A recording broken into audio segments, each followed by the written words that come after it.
అదే RTV app వార్తల్ని క్షణాల్లో చదివే అవకాశం ఉంటుంది. ఒక న్యూస్ పేపర్, ఒక టెలివిజన్ ఛానల్ మీ చేతుల్లో ఎప్పుడూ ఉంటాయి.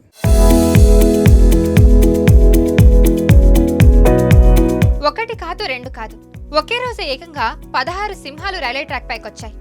ట్రైన్ వేగంగా వెళ్తున్న సమయంలో ట్రాక్ పై సింహాల గుంపు సేద తీయడం కనిపించింది. వెంటనే అప్రమత్తమైన లోకో పైలట్ ఎమర్జెన్సీ బ్రేకులు వేశారు. దీంతో పెను ప్రమాదం తప్పింది. గుజరాత్లోని పీపావా పోర్ట్ సమీపంలో ఈ ఘటన జరిగింది.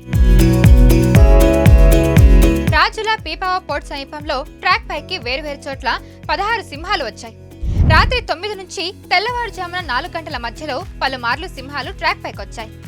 ఓ చోట 7, మరో చోట 9 సింహాలు ట్రాక్ పై సేద తీయడం గమనించిన గూడ్స్ లోకో పైలట్స్ అవి పట్టాలు దాటి దూరంగా వెళ్లే వరకు వెయిట్ చేసి ఆ తర్వాత రైలును స్టార్ట్ చేశారు. సమయస్ఫూర్తితో వ్యవహరించిన రైల్ డ్రైవర్ ముఖేష్ కుమార్ మీనాను ప్రశంసించారు అధికారులు. ఉత్తర గుజరాత్ పీపావా పోర్ట్ మార్గంలో రైల్వే లైన్లో కొన్నేళ్లుగా అనేక సింహాలు ప్రాణాలు కోల్పోతున్నాయి. గిర్ అభయారణ్యానికి ఈ ప్రాంతం చాలా దూరంలోనే ఉన్నప్పటికీ ఇక్కడి సింహాలు తరచూ సంచరిస్తూ ఉంటాయి. దీంతో ట్రాక్ మార్గంలో అటవీ శాఖ కంచెలను కూడా ఏర్పాటు చేసింది.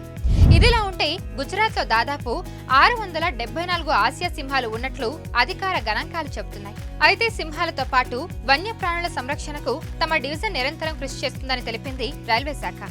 ఈ మార్గంలో రైళ్లను నడిపే లోకో పైలట్లు అప్రమత్తంగా ఉంటూ వేగాన్ని నియంత్రిస్తూ ఉంటారని పేర్కొంది.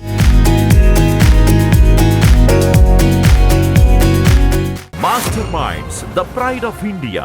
Inter, MPC, BiPC, MEC, CEC చదివిన విద్యార్థులకు CA మరియు CMA ఫౌండేషన్ కొరకు నూతన బ్యాచెస్ ప్రారంభం.